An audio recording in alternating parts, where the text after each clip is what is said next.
नमस्कार. मी doctor Nilima Shisode, Shri Panchakarma and beauty clinic, Gokhalenagar, Senapati Bapat road, Pune. आपण मधुमेहापासून मुक्ती हेच आमचे स्वप्न ही सिरीज पाहत आहात.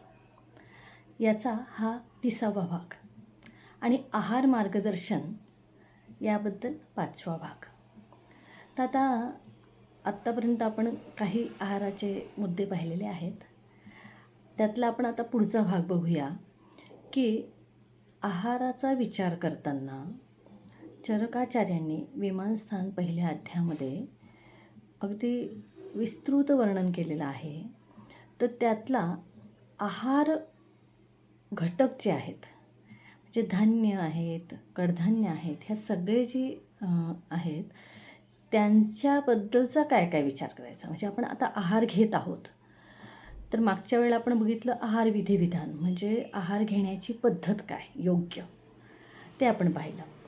आता योग्य पद्धत आपल्याला माहिती आहे, तर आहाराबद्दलचा विचार करताना आपण कुठले कुठले मुद्दे विचारात घ्यायचे त्याबद्दलचं हे थोडं मार्गदर्शन आहे.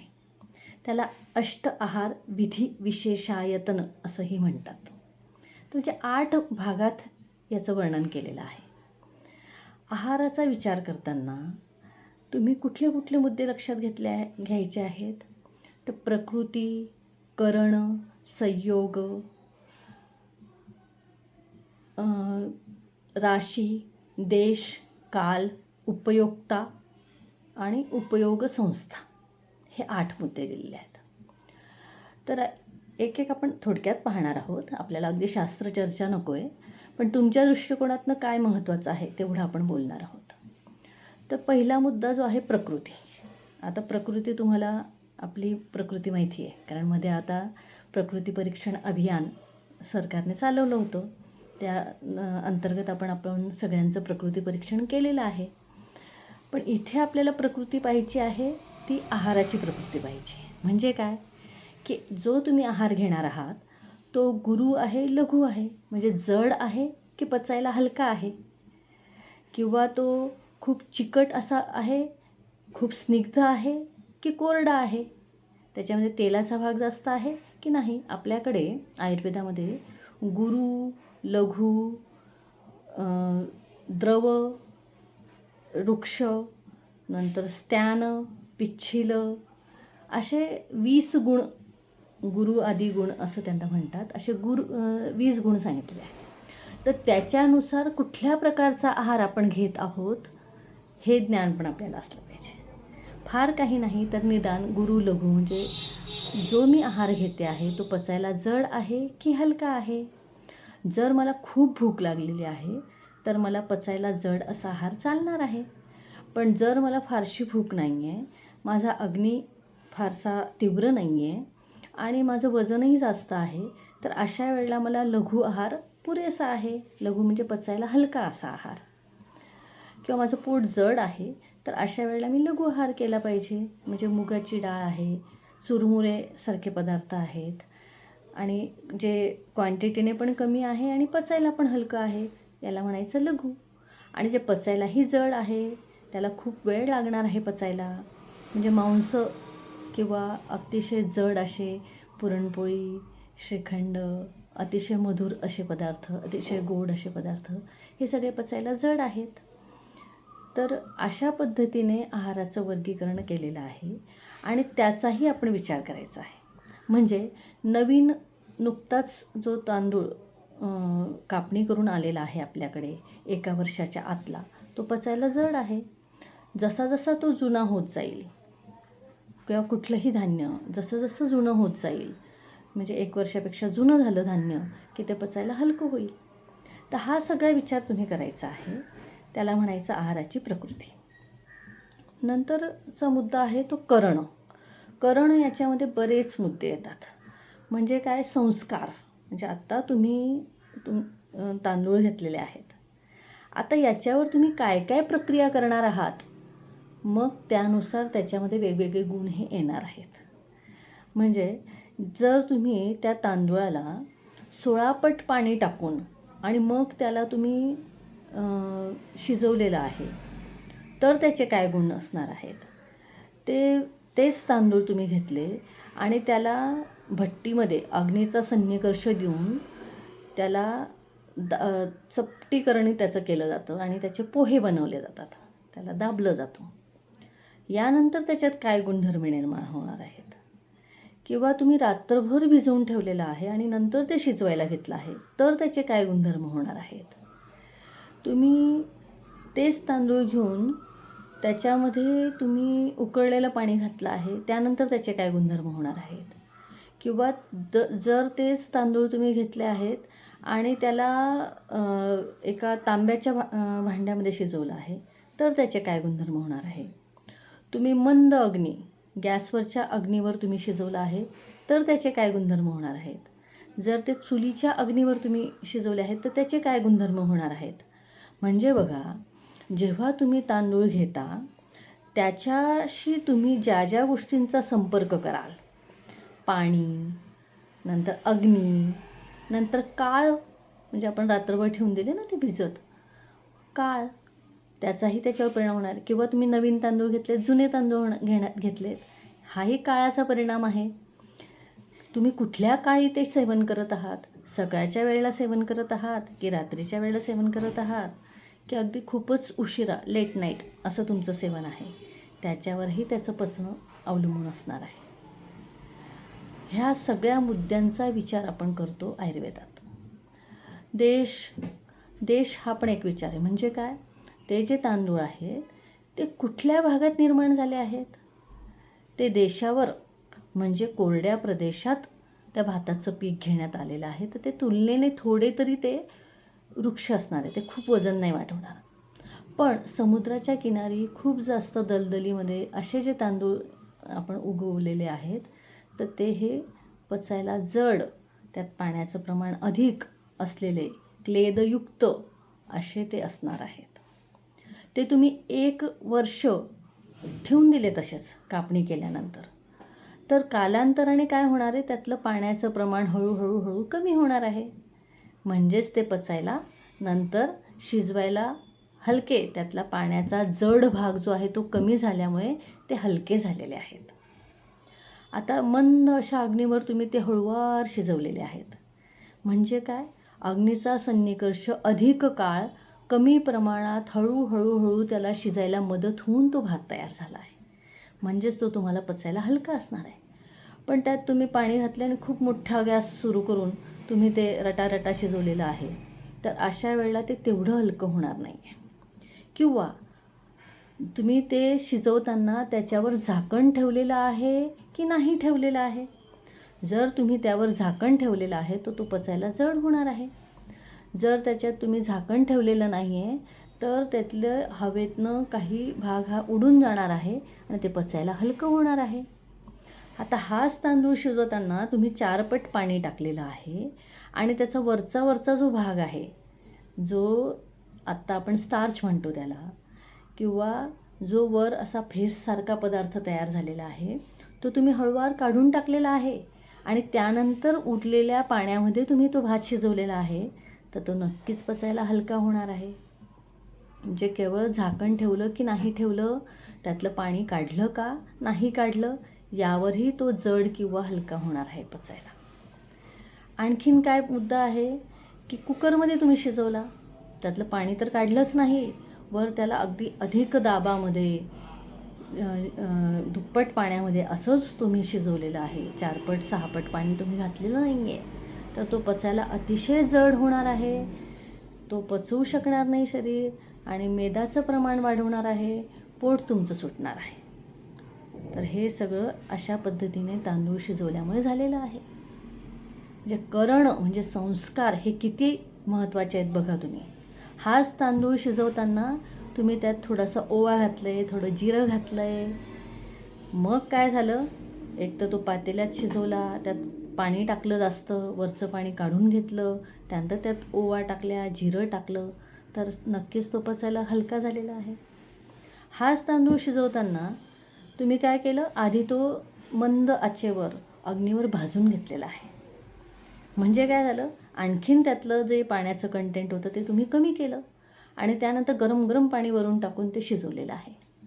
तर तो पचायला अतिशय हलका असा झालेला आहे. तो तुमचं पोट हे त्याच्याने सुटणार नाही आहे.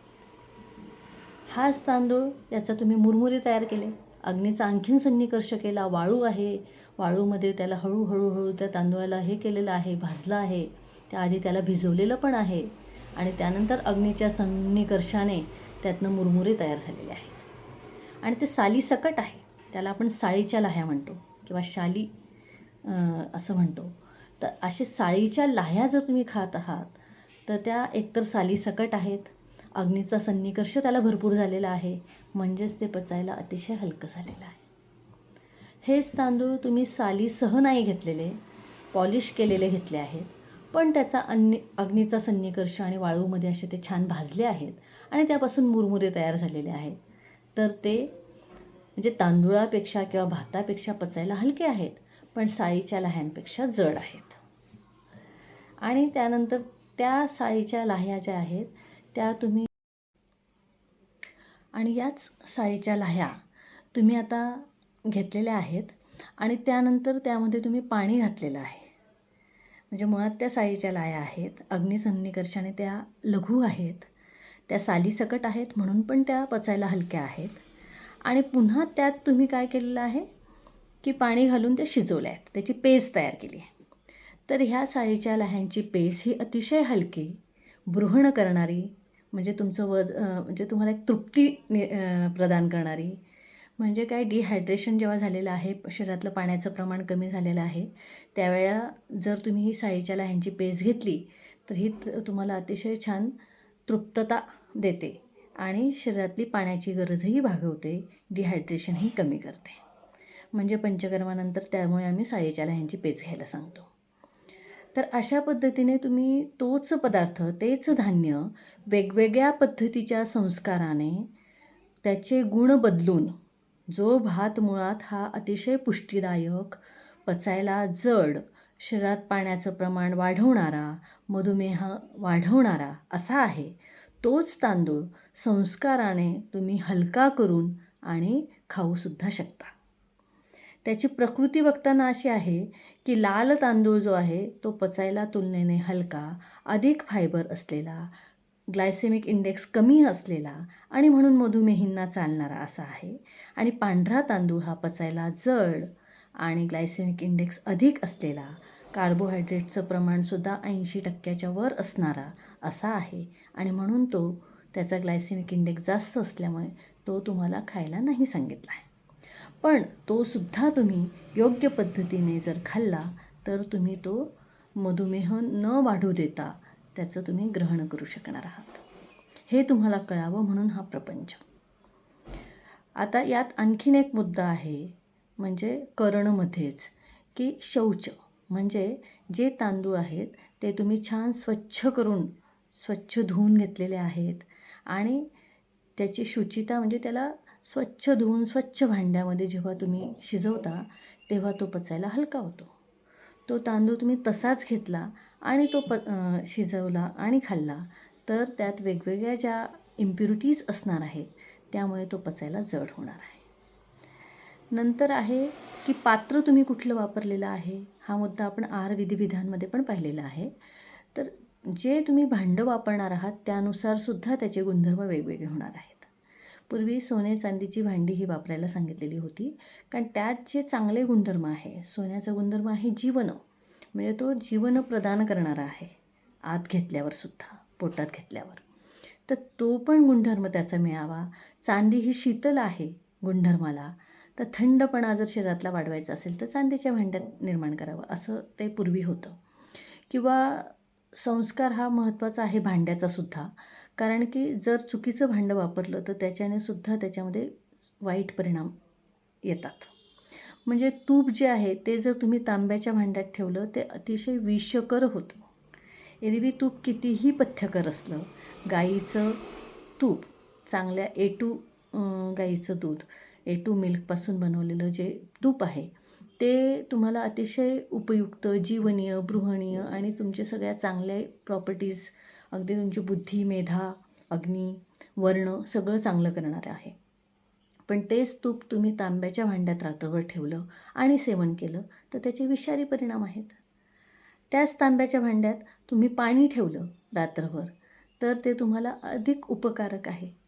तर अशा पद्धतीने कुठलं पात्र तुम्ही वापरता आहात, त्या स्वयंपाक करताना, तो आहार पदार्थ शिजवताना तुम्ही कुठलं भांडं वापरलं आहे त्यानुसार सुद्धा त्याचे गुणधर्म बदलतात. म्हणून ते सुद्धा तुम्ही काळजीपूर्वक निवडायचं आहे. त्यानंतर मंथन संस्कार दिलेला आहे. म्हणजे घुसळलं तुम्ही अन्नपदार्थ की त्यानंतर त्याचे गुणधर्म बदलणार आहेत.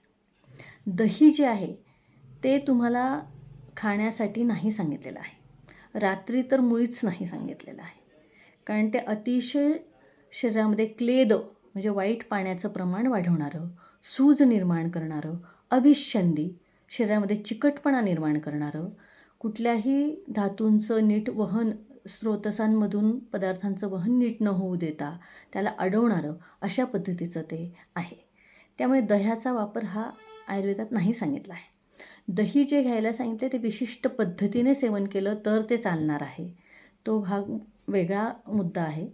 तर आत्ताच्या संदर्भात म्हणजे त्याच दह्यामध्ये तुम्ही जर 2-3 पट पाणी घातलेलं आहे आणि त्यानंतर त्याला घुसळलं आहे, मंथन संस्कार त्याच्यावर केलेला आहे, तर ते पचायला हलकं होणार आहे. त्यानंतर त्यात वर जे लोणी येणार आहे ते तुम्ही काढून टाकणार आहे आणि असं जे ताक निर्माण झालेलं आहे त्यामध्ये तुम्ही जिरपूड, ओवा, सैंधव, काळं मीठ हे सगळं घालणार आहात आणि त्यामुळे ते ताक तुम्हाला अतिशय उत्तम, बलकारक आणि थोडी वृक्ष असल्यामुळेच आणि अग्नीचं वर्धन करणारं आहे आणि कॉन्स्टिपेशनची तक्रारसुद्धा दूर करणार आहे आणि ग्रहणीचं कार्य म्हणजे ड्युओडेनमचं काम सुधारणार आहे. अननेसेसरी जुलाब वगैरे काही होत असतील, अन्नाचं नीट पचन होत नसेल तर ते सगळं सुधारणारं आहे, वजन कमी करणारं आहे, मेदा कमी करणारं आहे. म्हणून ते ताक तुम्हाला वरदान असं आहे. म्हणजे दूध पण तुम्हाला मधुमेही व्यक्तींना घ्यायला नाही सांगितलं आहे, कारण की लॅक्टिक ॲसिड त्याच्यामध्ये जे असतं तर त्याच्यापासूनसुद्धा साखरच तयार होते. पण दूध नाही सांगितलं, दही नाही सांगितलं, परंतु तुम्हाला ताक प्यायला काहीही हरकत नाही आहे. त्यामुळे मंथन हा संस्कार जो आहे तो जी मंथनाची प्रक्रिया आहे म्हणजे घुसळण्याची प्रक्रिया आहे त्याच्याने जो अग्नी निर्माण होणार आहे, त्याच्याने जी उष्णता निर्माण होणार आहे, त्याच्याने त्याचे गुणधर्म बदलणार आहेत. त्यामुळे आहाराचा विचार करताना ते कुठल्या पद्धतीने तयार झालेला आहे तो एक फार मोठा मुद्दा आहे. तर हा सगळा जो भाग आपण चर्चा केली तो सगळा याच्या अंतर्गत येतो. करण संस्कार. त्याच्यानंतर मुद्दा आहे तो देशसुद्धा कुठल्या देशामध्ये ते अन्न निर्माण झालेलं आहे त्यानुसार त्याचे गुणधर्म हे बदलणार आहेत. तर ज्या देशात तुम्ही जन्माला आलात, ज्या भागात, ज्या वातावरणात तुम्ही जन्माला आलात आणि वाढलात, तर तेथे निर्माण होणारं धान्य, वनस्पती ह्या तुम्हाला अधिक उपकारक असतात. त्यामुळे शक्यतो ज्या देशात, ज्या भागात तुम्ही राहता तिथे जे अन्नपदार्थ खाल्ले जातात किंवा लहानपणापासून जे अन्नपदार्थ तुम्ही खाल्ले आहेत तीच सवय किंवा तेच अन्नपदार्थ घेणं हे तुमच्यासाठी श्रेयस्कर आहे. तर हा एक मुद्दा आहे. त्याच्यानंतर जे संस्कार किंवा भावना दिल्या जातात तो पण एक मुद्दा आहे. म्हणजे जे तांदूळ तुम्ही नुसतेच तांदूळ सेवन करणं आणि त्या तांदूळावर वेगवेगळे जर तुम्ही भावना दिल्या म्हणजे त्याच्यामध्ये तुम्ही आवळ्याचा रसाची भावना दिली किंवा त्रिफळा जो आहे आपल्याकडे मधुमेहामध्ये जव जे आहेत म्हणजे सातू किंवा बार्ली ज्याला म्हणतात त्याला त्रिफळाच्या काढ्याची भावना देऊन आणि मग त्याचं सेवन करायला सांगितले मधुमेही व्यक्तींना. ते त्यांची साखर रक्तातली कमी करायला फार उपयोगी असं आहे. तर त्रिफला भावित जव आणि त्याचं पीठ करून आणि त्याच्यापासून तुम्ही काही धिरडे बनवले किंवा काही अन्नपदार्थ तुम्हाला हवे ते आप्पे बनवा, इडली बनवा, तर ते तुम्ही बनवून खाल्ले तर ते तुम्हाला अतिशय योग्य अशा पद्धतीचे आहे. त्यामुळे संस्कार किंवा भावना ही सुद्धा खूप महत्त्वाची आहे. नंतर राशी याबद्दल आपण पूर्वी पण बोललेलो आहोत की आहाराची एकंदर मात्रा तुम्ही काय घेत आहात म्हणजे सर्व ग्रह आणि परिग्रह आणि प्रत्येक पदार्थ जो तुमच्या ताटात आहे त्याची मात्रा तुम्ही किती घेत आहात हा सुद्धा मुद्दा मधुमेहाच्या दृष्टिकोनातून अतिशय महत्त्वाचा असा आहे. नंतर काल याबद्दल पण आपण बोललो, दिवसाच्या कुठल्या वेळेला आपण आहार सेवन करतो आहोत आणि त्याच्यावर किती जुना धान्य तुम्ही वापरत आहात किंवा पर्युषित आहार, शिळा आहार खूप काळ अग्निसंस्कार झाल्यानंतर खूप काळ ठेवून दिलेला आहे, कालापकर्ष झालेला आहे आणि त्यानंतर तुम्ही तो आहार सेवन करत आहात, तर तो तुम्हाला घ्यायला कुठल्याही पद्धतीने संमती शास्त्राची नाही. तो आहार तुम्ही घ्यायचा नाही. नंतर उपयोग संस्था आणि उपयोक्ता, तर हे पण 2 महत्त्वाचे मुद्दे आहे की कुठल्या पद्धतीने तुम्ही तो आहार शिजवला आहे, बनवला आहे, त्याच्यानंतर तुमच्या ताटात आला आहे, तुम्ही ग्रहण केलेलं आहे, ही सगळी जी व्यवस्था आहे तीसुद्धा अतिशय महत्त्वाची आहे.